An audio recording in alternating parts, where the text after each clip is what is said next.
पावला हा देव काकताली न्याय न घडी ती उपाय घडो आले. अनेक प्रमाणाची यादी आपल्याला समोर ठेवता येईल.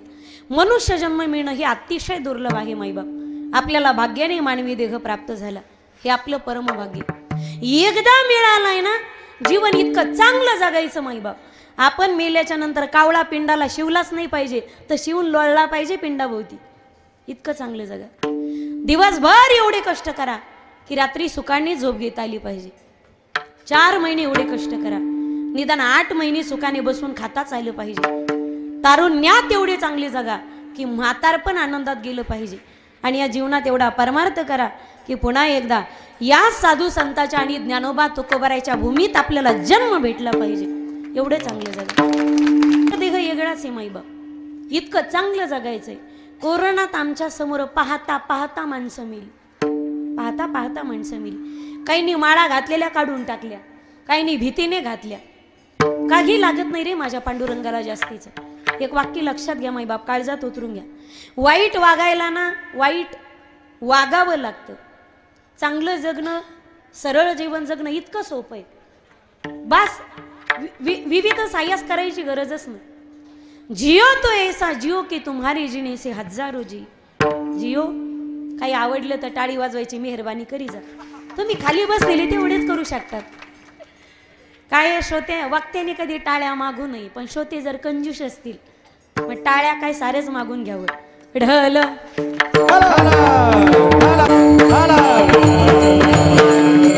ज्यांना कळालं त्यांना धन्यवाद. ज्यांना कळालं नाही त्यांनी शेवटी पंक्तीचा प्रसाद घेतल्याशिवाय घरी जाऊ नका. मुळात माझं कीर्तन करायला 4G लागत. 2G ला आणि 3G ला मी नेटवर्कच देत नाही बाबा. त्यांचे दृष्टांत सिद्धांत शेवटपर्यंत डाउनलोडच होत नाही. मधीच रेंज जाती नाही तर MB संपत. विठ्ठल विठ्ठल जियो तो ऐसा जियो कि तुम्हारे जीने से हजारों जिए वरना जीना भी क्या उसी का नाम है. अरे दूसरों के जख्मों पर तो कव्वे भी पेट भरते हैं. पुसणार कोणी असेल तर डोळे भरून येण्याला अर्थ आहे. पुसणार कोणी असेल तर डोळे भरून येण्याला अर्थ आहे. आणि आपल्यानंतर कोणी रडणारच नसेल तर माणसाचं मरणही व्यर्थ आहे. आयुष्य एकदा इतकं चांगलं जगा माईबाप. तुमची नजर पवित्र असेल तर सगळं जग तुम्हाला पवित्र दिसेल. हस्तिनापुरामध्ये लोक जे राहतात लोक तेच आहेत. पण धर्मराज युधिष्ठिराला एकही वाईट दिसत नाही आणि दुर्योधनाला एकही चांगला दिसत नाही. हा दोष लोकांचा नाही, हा दोष तुमच्या नजरेचा आहे. उम्रभर गालिब एक ही गलती करता रहा. उम्रभर गालिब एक ही गलती करता रहा. धूल चेहरे पे थी पर वो पगला आईना साफ करता रहा. आयुष्य फार थोडे माईबाप आणि एकदाच आहे. इतकं चांगलं जगण्याचा प्रयत्न करा. जिंदगी कुछ इस तरह से जिने का ढंग पाली आहे मैंने. किसी को माफ किया तो किसी से माफी मांग ली है मैंने. काहींना क्षमा मागत चला. तुम्ही ज्यांचे अपराधी त्यांची क्षमा मागा. जे तुमचे अपराधी त्यांना क्षमा करत चला. आयुष्य फार थोडे. काही लागत नाही. एक पवित्र गळ तुळशीची गायात माळ घाला. लोक म्हणतात मनाची माळ घातली ना तुळशीची माळ. मी सौभाग्यवती आहे असं म्हणण्याचा अधिकार त्या बाईला आहे जिच्या गळ्यात मंगळसूत्र, पायात जोडवे, कपाळाला कुंकू आहे. कुंकवा नाही ठावन म्हणे मी आहे. साधू संताची काय गोड भाषा आहे माईबा. मी सौभाग्यवती आहे असं म्हणण्याचा अधिकार तिला आहे जिच्या गळ्यात मंगळसूत्र आहे. तसं मी माणूस म्हणण्याचा अधिकार त्याला आहे ज्याच्या गळ्यात पवित्र तुळशीची माळ आहे. या पुढचं तर वेगळं लागतं बरं का गोपाळ भाऊ. संप्रदायात संप्रदाय, वारकरी संप्रदाय. संप्रदायात संप्रदाय, वारकरी संप्रदाय. वारकरी संप्रदायाचं नाक आहे विना. परम आदरणीय भागवताचार्य रामेश्वर महाराज स्वामी यांचं नाव घेते. सर्वांनी एकदा प्रेमाने फक्त विठ्ठल विठ्ठल म्हणा. विठ्ठल.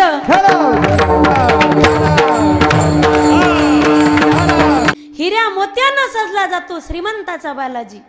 हिऱ्या मोत्यानं सजला जातो श्रीमंताचा बालाजी. पण बेला फुलात होतो माझा विठोबा राजी. काय मागितले त्यानं आपल्याकडे. देह मिळाला इतकं चांगलं जगायचं. पुन्हा येईन नाही. आता भेटला याच्यात नीट राहील. आता भेटला ना इतकं चांगलं जगा. मनुष्य देह अतिशय दुर्लभ आहे. दुसरा मुद्दा समोर घ्या. मुमुक्षुत्वम. परमार्थाला जन्माला सगळी माणसं म्हणून येतात पण सगळेच काही परमार्थाला लागत नाही. पारमार्थिक माणूस होणं ही गोष्ट अतिशय दुर्लभ आहे. त्यात त्याला मुमुक्षुत्व अवस्था प्राप्त होणं. मनुष्याणाम सहस्रेषु कश्चिद् यतति सिद्धये यततामपि सिद्धानाम कश्चिन् मां व्यक्ती तत्वतः. जन्माला हजारो येतात पण परमार्थाला एकदाच लागतो, एखादाच. बरं, परमार्थालाही हजारो लागतात पण त्यात परमात्मेची प्राप्ती एखाद्यालाच होते. ज्ञानोबा याही पुढचे ज्ञानोबा म्हणतात की परमात्मा तुझं काहीतरी चुकतंय. अस्तेच्या महापुरी रिगताती कोटीवरी परिप्राप्तीच्या पैलतिरी विपाईला निघे. कोट्यामध्ये एखाद्याला फक्त तुझी प्राप्ती होते. काय आहे ना, परमार्थाला तुम्ही जर लागलात तर नावं ठेवणारे अनेक आहेत. त्यात महिला असतील, पुरुष असतील. कधी महिलांना घरातून पतीचा विरोध होतो, कधी बायकोला नवऱ्याला कधी बायकोचा विरोध होतो, कधी गावकऱ्यांचा विरोध होतो. टाळकुटे. अजूनही अंधश्रद्धा निर्मूलवाल्याचं वाक्य आहे, ते टाळकुट्यांनी महाराष्ट्र निबळट करून टाकला. मला त्याविषयी सुद्धा वाद घालायचा नाही, कारण माझा मुद्दाच नाही येतो. अनेक संप्रदायाला नावं ठेवणारी लोक जन्माला आली, जिथं साधू संताला नावं ठेवणारी. ज्ञानोबारायांनी रेड्याच्या मुखातून वेद बोलवले, हे कित्येक रेड्यांना पटत नाही. पण हे असे हजारो रेडे बोलते केले. ही क्रांती काय कमी झाली का? आतापर्यंत रेडेच बोलत होते, अलीकडे मसाडी बोलायला लागल्या. तर मुद्दा संपत आला तो. माझी एक विनंती, हिंदूंनो, चुकीच्या मेसेजला भीक घालू नका. चुकीच्या मेसेजला, हलकट मेसेजला भीक घालायची नाही. अजूनही लोकांचे इतके वाद आहेत. हनुमान जयंती का जन्मोत्सव? भाऊ तो आधी मंदिरात येई, मग आपण विचार करू ना.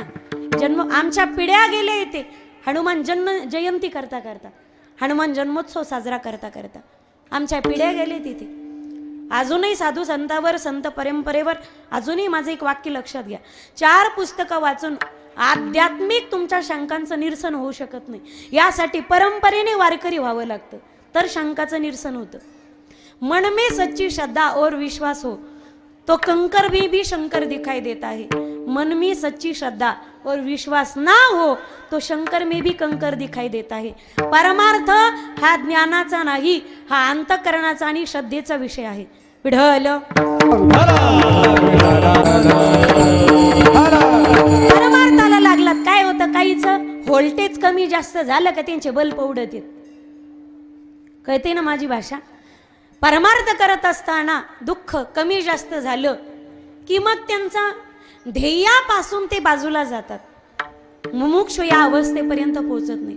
विनंती असेल माझी आपल्याला, परमार्थामध्ये आला जग तुम्हाला नावं ठेवत असेल पण लोकनिंदेकडे लक्ष देऊ नका. ध्येयापर्यंत ज्याला गाठायचं त्याने लोकनिंदेकडे लक्ष द्यायचं नाही. सोपं बोलू, कदाचित माझा अधिकार नसेल बरं का. तीर्थावर आणि सद्गुरूच्या सानिध्यामध्ये माझी सेवा आहे. पण काय करू, कधी कधी वारकरी संप्रदायाला झेंडा फडकवता कधी झेंडा खाली कडून त्याचा दांडाही वर करावा लागतो. गावात हत्ती आला तर कुत्री भुंकतच असतात. हत्तीने मागं वळून फिरून पाहायचं नाही, मग कुत्रीची किंमत वाढत असते. हत्तीने मस्त त्याच्या मस्तीत चालायचं. भुंकणाऱ्या कुत्र्याला फेकून दगड मारण्यापेक्षा बिस्किट जवळ बाळगत जा, फायदा होत असतो. ढल. आता आपल्यात असा बदल करा, नाव ठेवणाऱ्याला ठेवू द्या. आता आपल्या ऐकायची सवयच झाली. आदत आदत आदत है जिसको पड़ी जिसकी आदत है, हम पर तो की है श्री जी ने कृपा, बस राधे कहने की आदत है.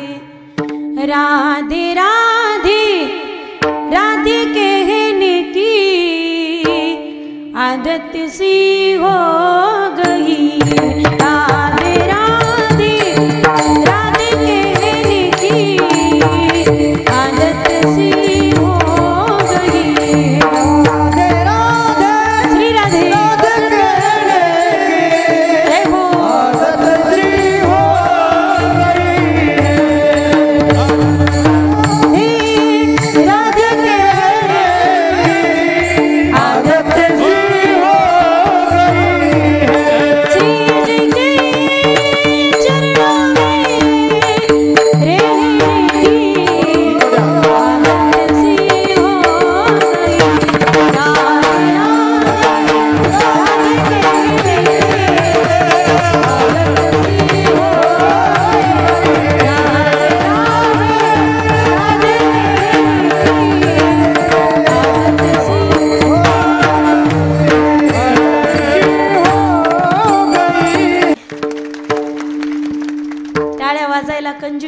करूच नका गड्या.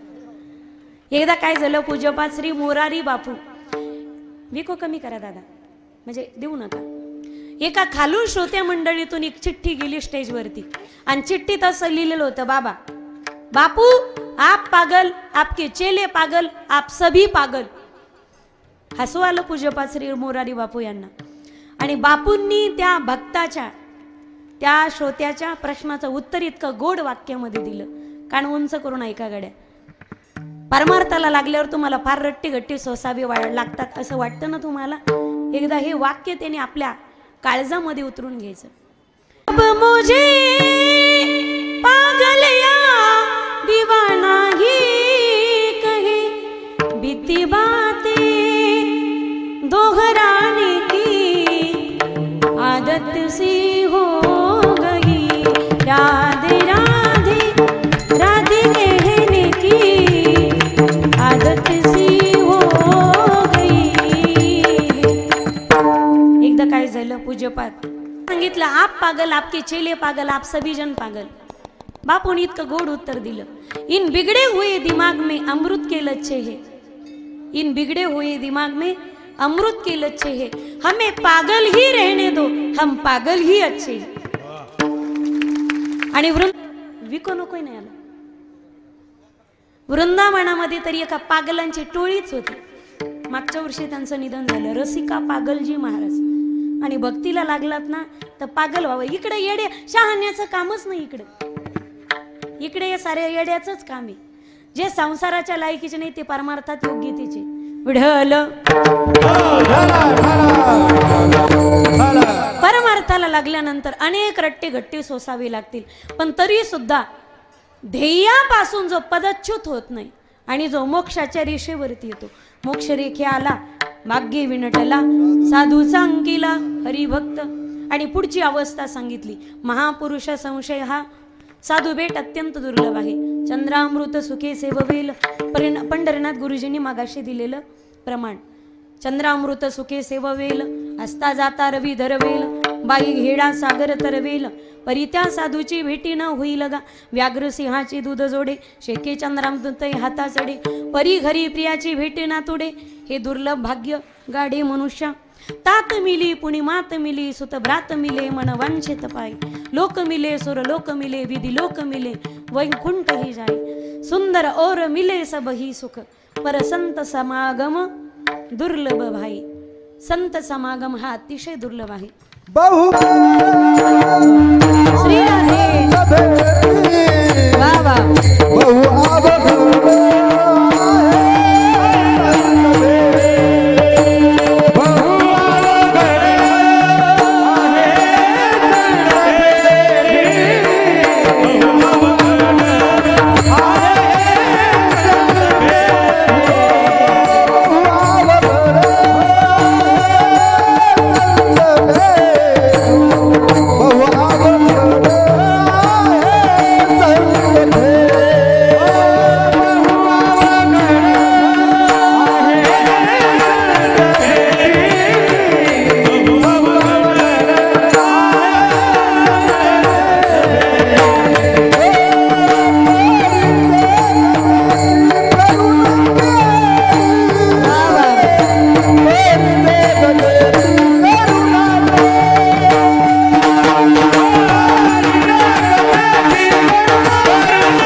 बहु अवघड आहे संत भेटी. पूर्वार्ध. उत्तरार्धाचा थोड्या वेळाने गरज पडणार आहे. संत भेट अतिशय दुर्लभ आहे. किती भेट आहे? शरद पौर्णिमेला चंद्र अमृताचा वर्षाव करतो. कैवल्याच्या चांदण्याला भुकेला चकोर. ज्यावेळी शरद पौर्णिमेची रात्र, थोडक्यात कोजागिरीची रात्र, आम्ही दूध आळवतोत ना, पडलं चंद्रामृत पडलं त्याच्यावरती. काय रिझन आहे याच्या पाठीमागचं? प्रत्येक गोष्टीला काहीतरी वैज्ञानिक कारण आहे आपल्या अध्यात्माच्या. शरद पौर्णिमेच्या दिवशी चंद्र अमृताचा वर्षाव करतो. चकोर नावाचा पक्षी ते अमृतही प्राशन करतो. आपल्याला ते सहज शक्य नाही. महाराज सांगतात की प्रयत्नांती तुम्ही ते अमृतही प्राशन करू शकता. चंद्रामृत. प्रेम करणाऱ्या युगलांनी तर चंद्र ते एवढा बदनाम करून टाकला. चंद्राला तरी डाग आहे. चांद तारे तोडके लावूंगा. भाऊ तुला सिमेंटची गोणी उचला ना. तुम्ही युरियाची थैली असते 50 किलोची, ती उचलण्यासाठी 22 वर्षाचे कृष्ण भाऊ 4 बहादर समोर येतात. उचलतात, छातीपर्यंत नेतात आणि पुन्हा खाली ठेवतात. पुंडलिक वरदा. पेंटची गोणी उचला ना. आपल्याला 3दा 10वीत नापास झाला. 3दा.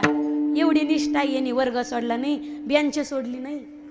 याला कदरून मास्तरनी शाळा सोडली, बदली करून घेतली.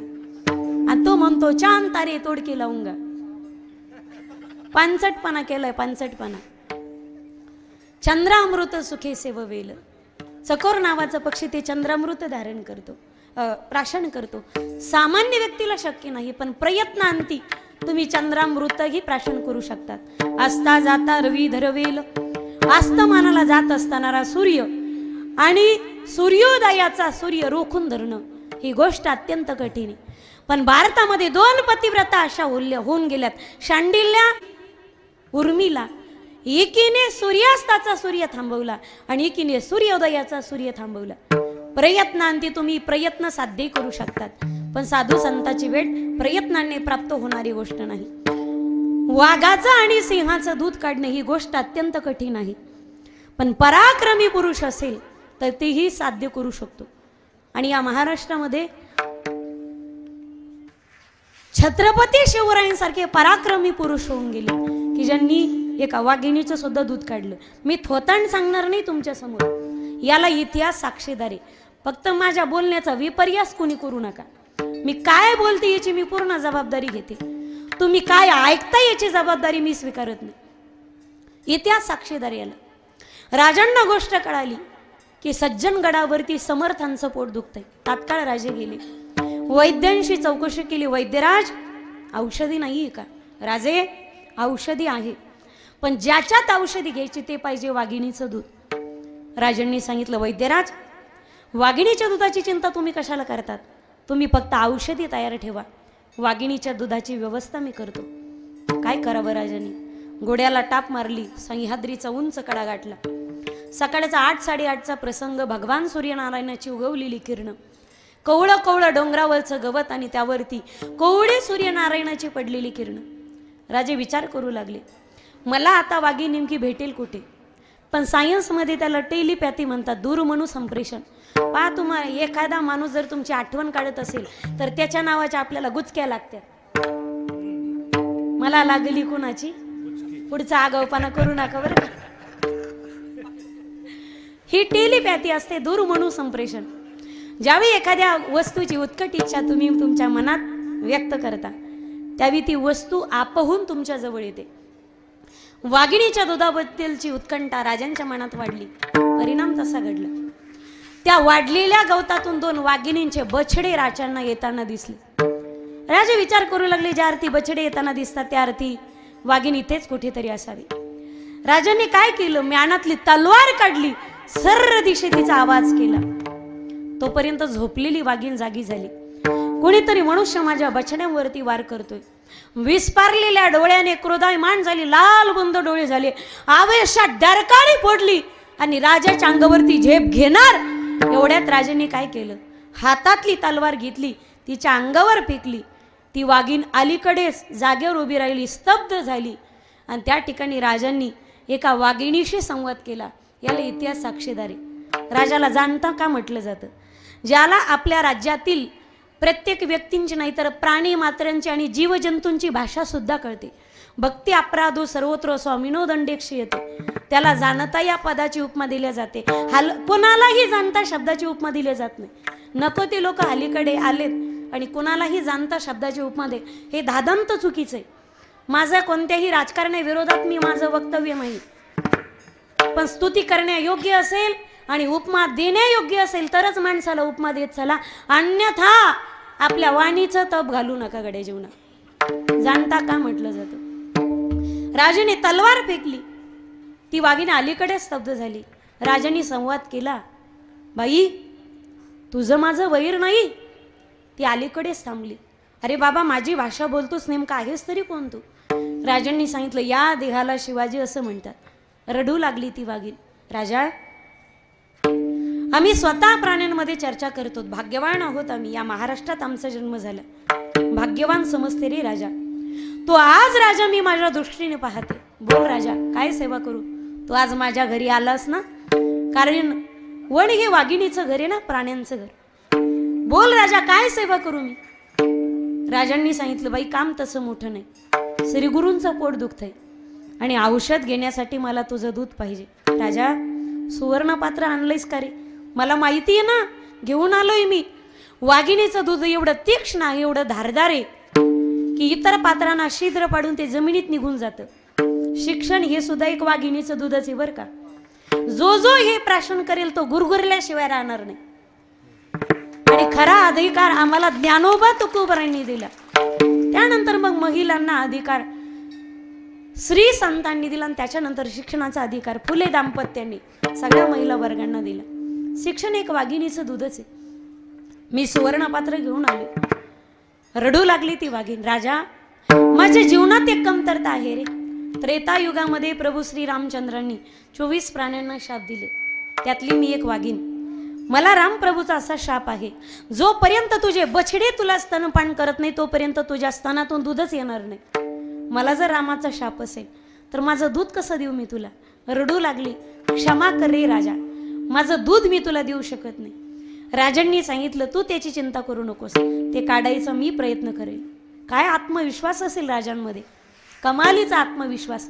एकदा केलेला प्रयोग पुन्हा जीवनात कधी केला नाही. पहा तुम्ही शिवचरित्र अभ्यास. राजांनी मांडी घातली, डोळे झाकले आणि राजे काहीतरी म्हणू लागले. चमत्कार असा घडला, ज्या वाघिणीच्या स्तनातून कधी दुधाच्या धारा वाहू शकत नव्हत्या, त्या वाघिणीच्या स्तनातून दुधाच्या धारा ओसंडून वाहू लागल्या. पुन्हा रडू लागली ती वाघीण. राजा नेमका कोण आहेस तरी. असा कोणता मंत्र म्हटलास जिथं प्रभू श्री रामचंद्राची ताकद सुद्धा कमी पडली.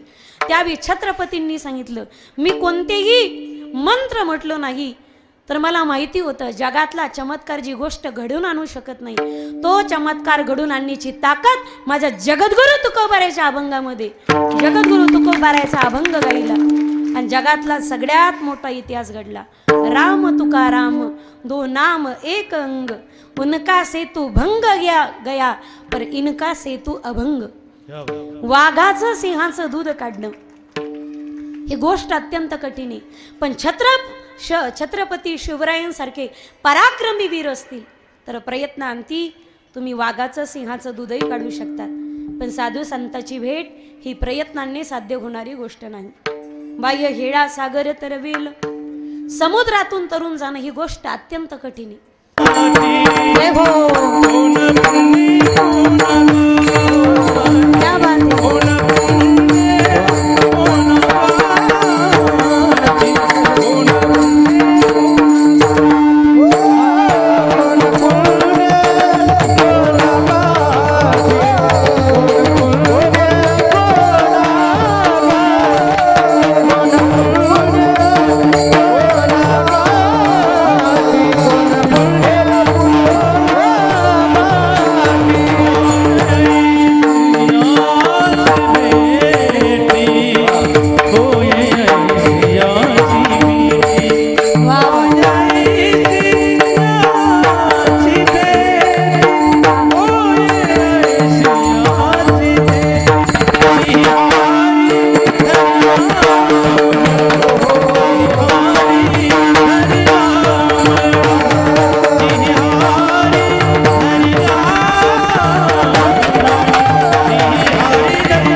साधू संतांची भेट होण्यासाठी एकतर भगवत कृपा लागते अथवा अनेको जन्माचं शुद्ध पुण्य लागतं। मग साधू संतांची भेट होईल यासाठी आम्ही काय करावं?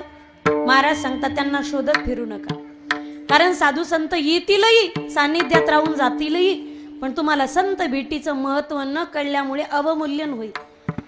कारण साधू संतांच्या कपाळावरती लिहिलेलं नसतं पंढरीनाथ गुरुजी का पांडुरंग फॅक्टरीतला माल आहे म्हणून, असं लेबल असतं का? मग काय करावं? संत भेटतील यासाठी काय करावं? तुकोबाराय सांगतात, माझ्या जीवनामध्ये मी संतांना शोधत फिरलो नाही, संत होऊन माझा अंगीकार करतील त्या योग्यतेचं मी बनलो, त्या योग्यतेचं। जसं माऊली ज्ञानोबराय सांगतात, तैसे कर्म जैसे कर्म सांगमे रस दशा, जेते होय विरेशा, मग श्री गुरु अपैसा भेटेची गा, त्या योग्यतेला प्राप्त हो। थोडक्यात सांगू, पोपटाने आंब्याला खावं यासाठी आंब्याने पिकून बसावं। प्रचार करायच्या भानगडीत आणि जाहिरात करायच्या भानगडीत पडू नये। पहा तुम्ही, जाहिरात करून करून अनेकदा काय होतं, जाहिरात करून बऱ्याचदा फजिती होते माणसाची।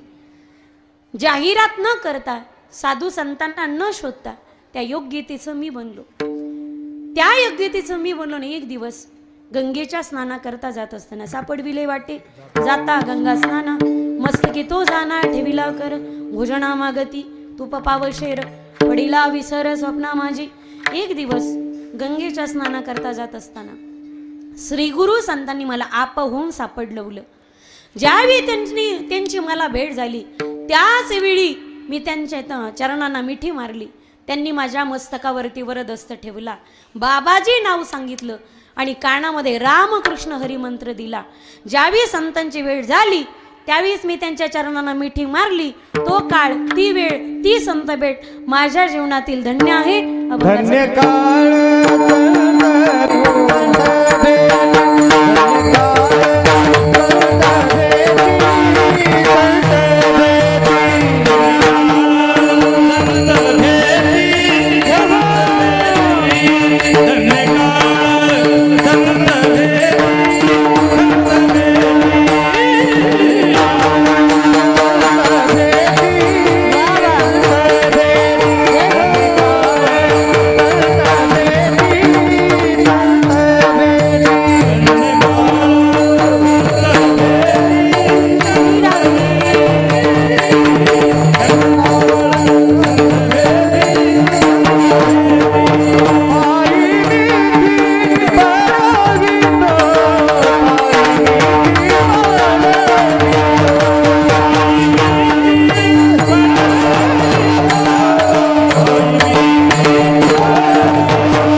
असं वाटतं वंजळभर साखर घ्यावी सगळ्याच्या मुखात घालावी, वंजळ वंजळ।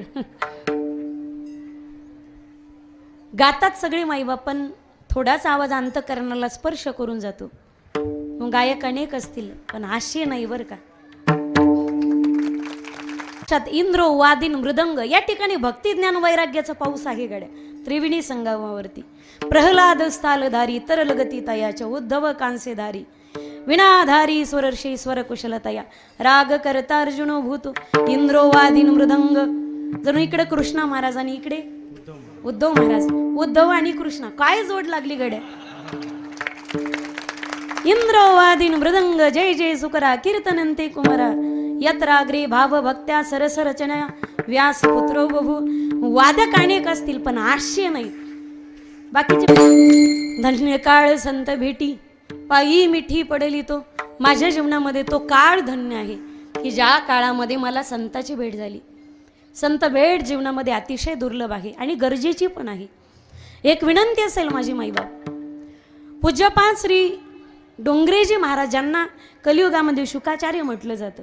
त्यांच्या मुखातले एक वाक्य, सगळ्या तरुणांनी कृपा हे वाक्य काळजामध्ये उतरून घ्या. आयुष्याचं कल्याण झाल्याशिवाय राहणार नाही. कीर्तन मनोरंजन म्हणून ऐकू नका.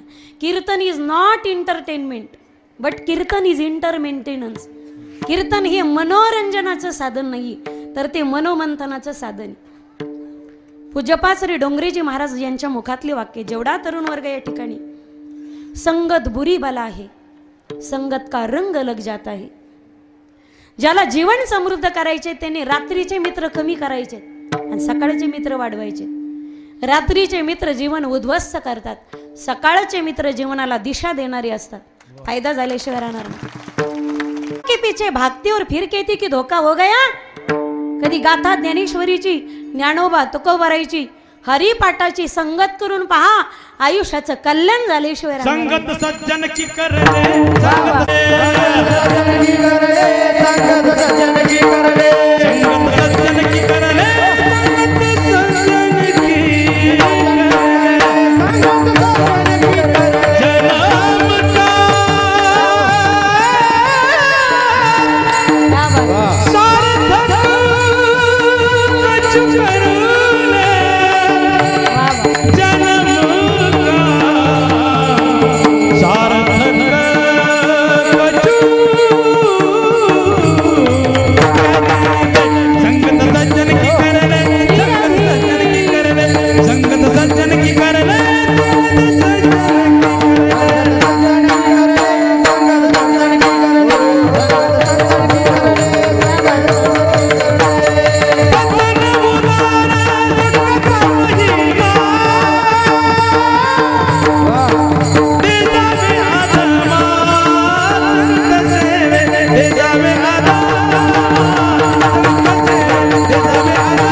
उद्धार संघाचा महिमा.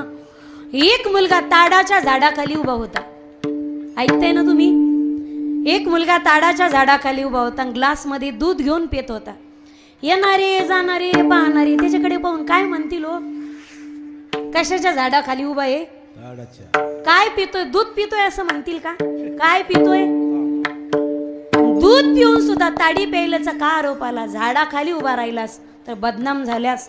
भल्या माणसा, रात्री खांब्याच्या खाली लाईटच्या खाली उभा राहून आपण कोणासोबत गप्पा आणतो याच्यावर आपल्याला गावातली लोक मोजतील. संगत जीवनामध्ये अतिशय महत्वाचा टर्निंग पॉइंट आहे. संगत कोणाची करावी? जीवन घडतही संगतीनेच आणि बिघडतही संगतीनेच. आम्ही बी घडलो, तुम्ही बी घडा ना. संत संगत अतिशय महत्वाची. विदर्भामध्ये एक थोर संत होऊन गेले, प्रज्ञाचक्षु ज्ञानेश कन्या गुलाबराव महाराजजी मादानकर. महाराजांचं वास्तव्य एका गावातून दुसऱ्या गावामध्ये असायचं. एका गावाने महाराजांचं वास्तव्य होतं. त्या गावामध्ये एक हिराबाई नावाची वेश्या राहत होती. आयुष्यभर वाईट कर्म केलं आणि उतार व्हायला लागली, तिला पश्चाताप झाला. आणि एक लक्षात घ्या, जगात फिरा तुम्ही, पण पश्चातापासारखं दुसरं तीर्थ नाही. बघ, पश्चातापानं माणूस धुतलाच गेला पाहिजे. पश्चाताप झाला, कुकर्माचा कंटाळा आला, पण आपली सावली गावात पडू देत नाहीत लोक. महाराजांचं दर्शन मला कसं मिळेल? काही लोकांकरवी तिनं प्रस्ताव ठेवला आणि महाराजांच्या समोर ज्यावेळी त्या बाईचा प्रस्ताव गेला त्यावेळी गुलाबराव महाराजांचं अंतकरण कळवळलं. साधू तो ये महाराज, जे करंजले गांजले त्यासे म्हणे जो आपुले, तोची साधू ओळखावा देव तिथीची जाणावा. वैष्णव जन तो तेने काही जे पीडा पराई जाने रे, कर दुःखी उपकार करे तोय मन अभिमान आने रे. वैष्णव जन तो श्रीराधे. वा वा.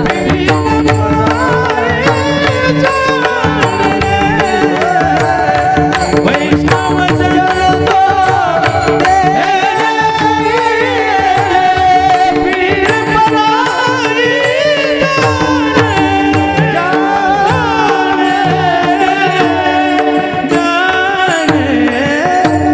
पायी काटा निहटे वाजवाना टाळी, ती व्यथा जीवी उमटे, तैसा कोडे संकटे पुढीला चेनी. दर्शनासाठी परवानगी दिली. हिराबाई महाराजांच्या दर्शनासाठी आली, महाराजांच्या चरणावरती साष्टांग प्रणिपात केला आणि पश्चातापामध्ये प्रायश्चित्त करून तिने धुतल्याच गेली पापातून. महाराजांना विनंती केली, प्रथम स्वतःचं पाप प्रगट केलं. महाराज, आयुष्यभर कुकर्म केलं, मला पश्चाताप झाला, मला उद्धाराचा मार्ग सांगा. त्यावेळी गुलाबराव महाराज मादानकरांनी सांगितलं, हिरा तू ज्ञानेश्वरीचं पारायण कर. महाराज, मला लिहिता वाचता येत नाही हो, मी पारायण कसं करू? महाराजांनी दुसरा पर्याय सांगितला, ज्ञानेश्वरी दररोज समोर ठेवावी, प्रत्येक वहीवरती बोट ठेवत जा आणि ज्ञानेश्वर माऊली असा जप करत जा. गुरु कधी तारक नसतो, गुरु हा भाव तारक असतो. भांडवल तरी गाठी विश्वास. गुरु कधी तारक नसतो, तुमच्या भावाची बैठक किती मजबूत आहे यावर तुमचा उद्धार निश्चित असतो. घरी गेली ती, प्रत्येक दिवशी ज्ञानेश्वरी समोर ठेवावी. ज्ञानेश्वर माऊली अशी दिनचर्या दिनकर्म तिचा चालू झाला. दिनक्रम दररोज तिने ज्ञानेश्वरी समोर ठेवावी, ज्ञानेश्वरीचं पारायण करावं. ज्ञानेश्वर माऊली असं भजन तिचं सतत चालू झालं. आणि ज्ञानेश्वरीमध्ये ज्यावेळी एखाद्या व्यक्तीची साधना दृढ होते त्यावेळी त्याला अंतिम क्षण जवळ आलेला दिसतो. तिला कळालं माझा अंतिम क्षण जवळ आला. शेजार पाजारच्या लोकांना बोलवलं, सांगितलं तुळशीचं पान पाण्यात टाका, ते तीर्थ माझ्या मुखात द्या, ज्ञानेश्वरी माझ्या छातीवर द्या आणि माझ्या महाराजांना जाऊन निरोप द्या. महाराज, तुमची हिराबाई ज्ञानेश्वर माऊली म्हणत गेली. ज्यावेळी महाराजांना ही बातमी कळाली त्यावेळी गुलाबराव महाराज मादानकरांच्या मुखातली वाक्य आहेत, माझी हिरा माऊलींच्या मांडीवर जाऊन बसली. माझी हिरा माऊलींच्या मांडीवर जाऊन बसली. एका वेशेला सुद्धा सद्गुरूंची भेट झाली, संतांची भेटी झाली, तर ती वेशा माऊलीच्या मांडीवर जाऊन बसत असेल. यापुढे जाऊन बोलू. एका वेशेला जर सत्संगती होत असेल तर वेशेच्या घरात गायलेला अभंग संप्रदाय येते. एका वेशेच्या मुलीची समाधी पांडुरंगाच्या दरबारात आहे. आधी तिचं दर्शन आहे आणि मग पांडुरंगाचं दर्शन आहे. हा फक्त संत भेटीचा परिणाम आहे माईबाप. संत भेट जीवनामध्ये अत्यंत महत्वाची. साधू संताची भेट झाल्याच्या नंतर जीवनाची दशा बदलून जाते. जसं लोखंडाला परिसाचा स्पर्श झाला तर लोखंडाचं तात्काळ सोनं बनतं. आपुल्या महिमाने धातू परिसे केले सोने.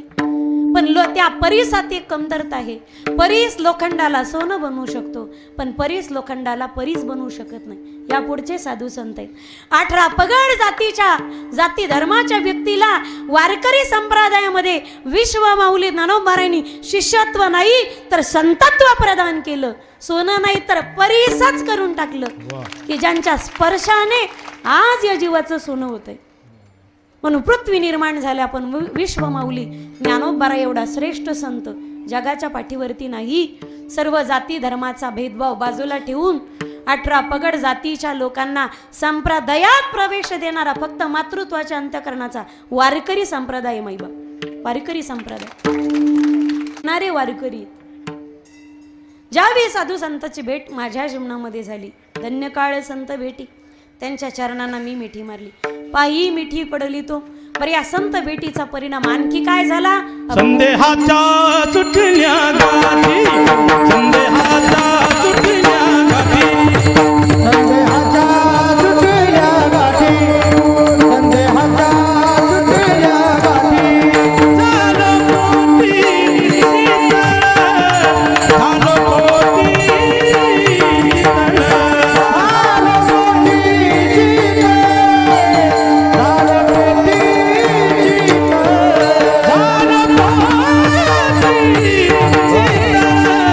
झालं मोठी शीतळ,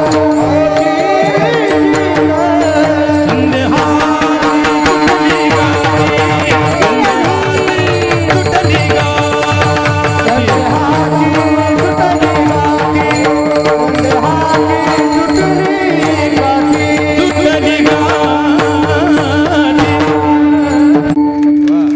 संदेहाच्या सुटल्या गाठी किंवा संदेहाची सुटली गाठी, झालो पोटी शीतळ.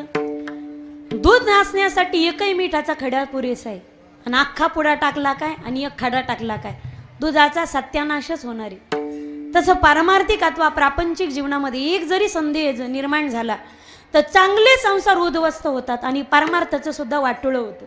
एक संदेह संशयाहुनी थोर आणि पापनाही घोर, विनाशाची वाघूर प्राणी असे अर्जुनाचे सुद्धा उद्गार आहेत. गत संदेह संदेह गत हा म्हणजे याच्या आधी संदेह होता, पण ज्यावेळी श्री गुरु संत माझ्या जीवनामध्ये भेटले, नामरूपी अंजन त्यांनी माझ्या डोळ्यामध्ये घातलं. कृष्णांजन एक वेळा डोळा घालिता ढाळ, कृष्णांजन एक वेळा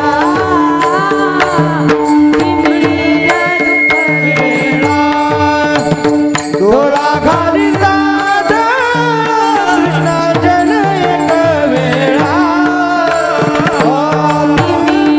दुःख गेले जय हो. विठ्ठल रात्री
धर्म जागो सदैवाचा, जो परोपकारी आंधळ्या दृष्टी देतो. नामरूपी अंजन माझ्या डोळ्यामध्ये घातलं आणि त्याने माझ्या अंतःकरणावरती संशयाची जी पटला आली होती. मला वाटलं कोणी चिठ्ठीच घेऊन विठ्ठल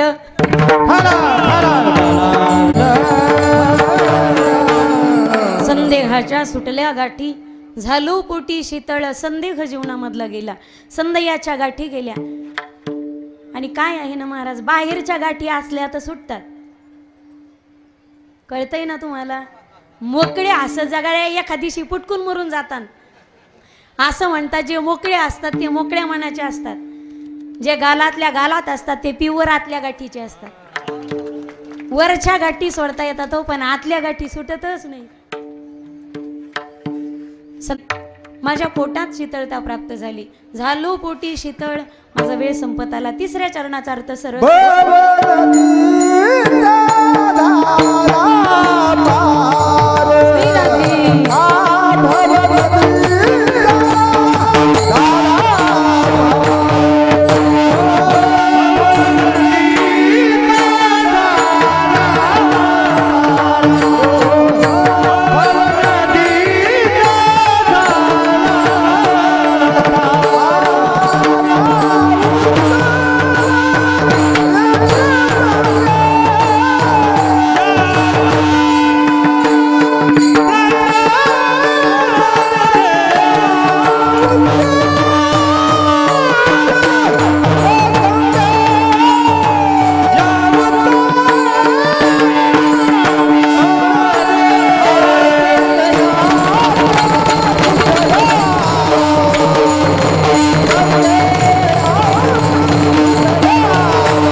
भव नदीचा झाला तारा या उत्तरा प्रसादी. साधू संत आपल्या जीवनामध्ये परमार्थाचा मार्ग दाखवण्यासाठी भेटले नसते माईबाप, अजूनही आपल्या परमार्थाची काय अवस्था झाली असती. या संसाररूपी समुद्रातून भवन सागरातून जर तरलो असेल तर त्या संतांच्या वचन प्रसादाने आणि सद्गुरूंच्या वचन प्रसादाने. एक गीत मी माझ्या कथेमध्ये प्रेमाने म्हणत असते, कदाचित फारच चेष्टा होत नसेल तर म्हणायला काय हरकत नाही, दुस्साहस नसेल हे. साधू संतांकडे पाहून कधी कधी म्हणत जा, सद्गुरूंकडे का पाहून पाहून कधीतरी म्हणत जा, हमें और जीने की चाहत ना होती अगर तुम ना होते, अगर तुम ना होते. हमें और जीने का सहारा न मिलता, भंवर में ही रहते किनारा न मिलता. किनारे की भी तो लहर आग होती अगर तुम ना होते, अगर तुम ना होते. हमें की चाहत ना होती अगर तुम ना होते, अगर तुम ना होते.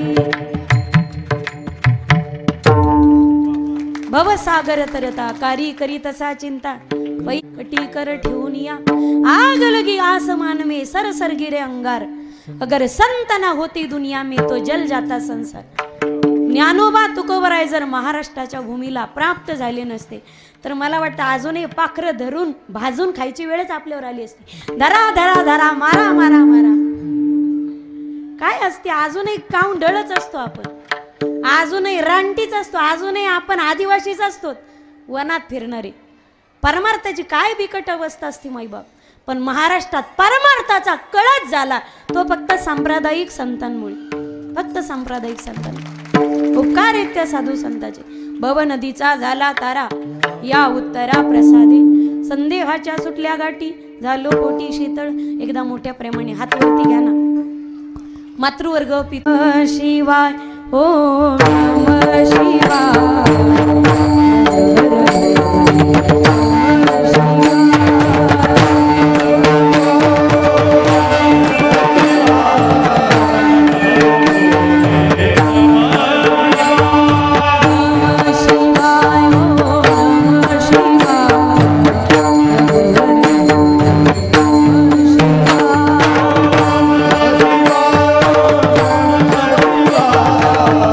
हर हर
घरी गेल्यावर जनावर दिसलं तर मला बोलायचं नाही. कुच्चरपणा लबाडपणा करायचं नाही. टाळी वाजवा. महिला मंडळ, तरुण मंडळ, टाळी टाळी टाळी थांबा.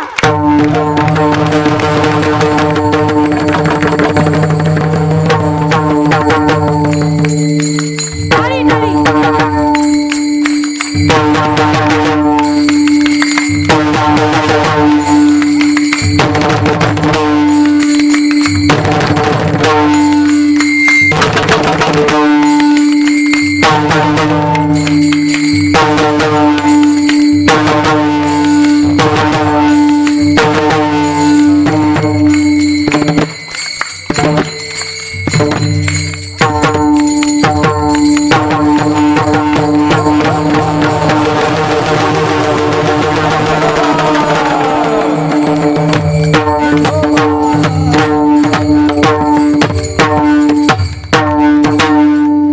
असं वाटतंय सगळ्या महाराज मंडळीहून एखादी म्हातारी ओवळून टाकावी.